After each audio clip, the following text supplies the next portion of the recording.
Hey there YouTube, this is Gilly Monster again, and you're looking at my next Nerf project. You're looking at 4 3-volt Surefire batteries that I've used to upgrade my Nerf Rayven that I bought probably about 3 years ago. I hadn't really messed with it aside from the paint scheme.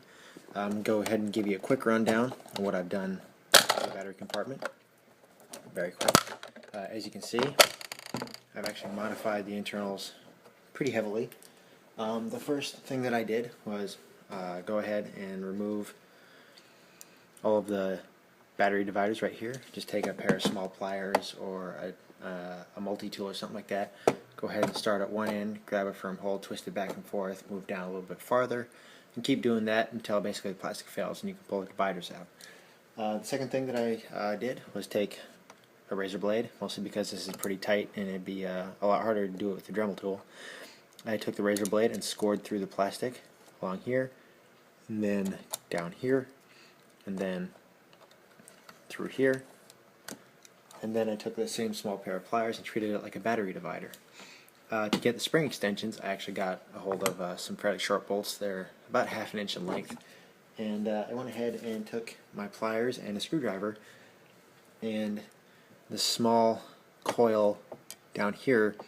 I went and pried up just a little bit, just enough so I could get those 2 or 3 threads of the bolt in. And there you have the battery extension.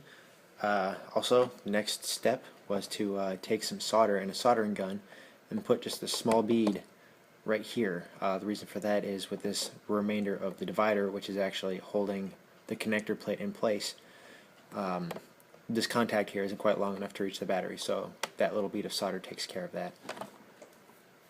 And I'll put the batteries back in so you can see that it works.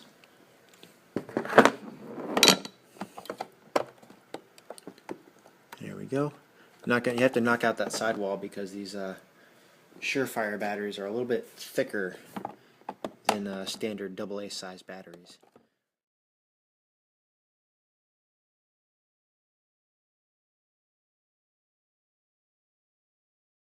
As I said, once you have all the batteries in there, it's pretty solid. It's not going to go anywhere.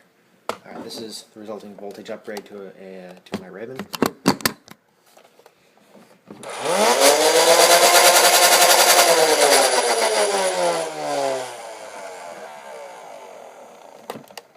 Alright, so that was a pretty horrendous noise, but it works. I just didn't quite screw down all the screws on the other side of the shell, so they're probably rattling around in there a little bit.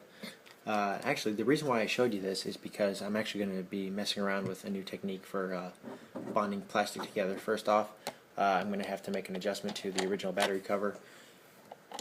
If you put it in and you've got all the 3 volts in there, it doesn't quite reach. It's actually under a lot of stress, and it'll basically stress out the socket even more.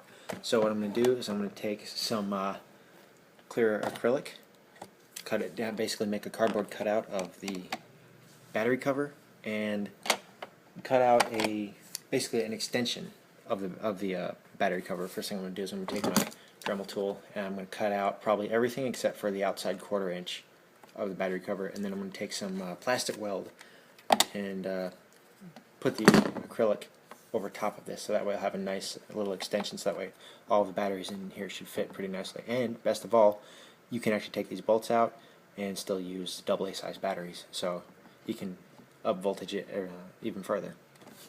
Alright, I'll show you what the product results in here. Okay, so next step is done. I've used my Dremel tool to cut majority of the original battery cover out. This is what's left. This is going to be your frame, quote unquote. This is basically just what I meant by a cardboard cutout. Literally just trace the shape of whatever it is you want to duplicate and use that as a starting point. Word of advice: it's always good to go a little bit bigger than you think you might need to be, because it'd be really bad to cut something out like this and then have this lay over top of it, and then it doesn't fit. So yeah, next step is to use a plastic weld, and after that, final sanding and shaping. See you then. Hey, I'm back. I'm done with the acrylic and the original battery cover, and this is the end result. It's not fully cured yet. I haven't waited 3 hours, mostly just because I'm an impatient person. It doesn't look good right now, but with a little bit of extra work, I've already gone over and trimmed off the excess putty with a razor blade, as well as sanded down the edges with a power sander, and then went over it lightly with a piece of sandpaper. But this is basically what you get.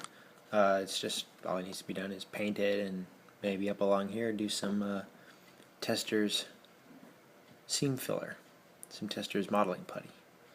But I'll show you what it looks like. Here we go. And remember before, you can see how much, actually before I do that, is how much thicker this is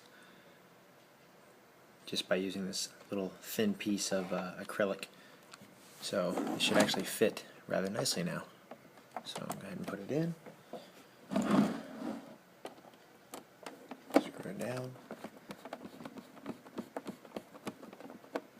And that was just using regular, just enough pressure to turn the screw, and that is the end result right there. And everything works perfectly.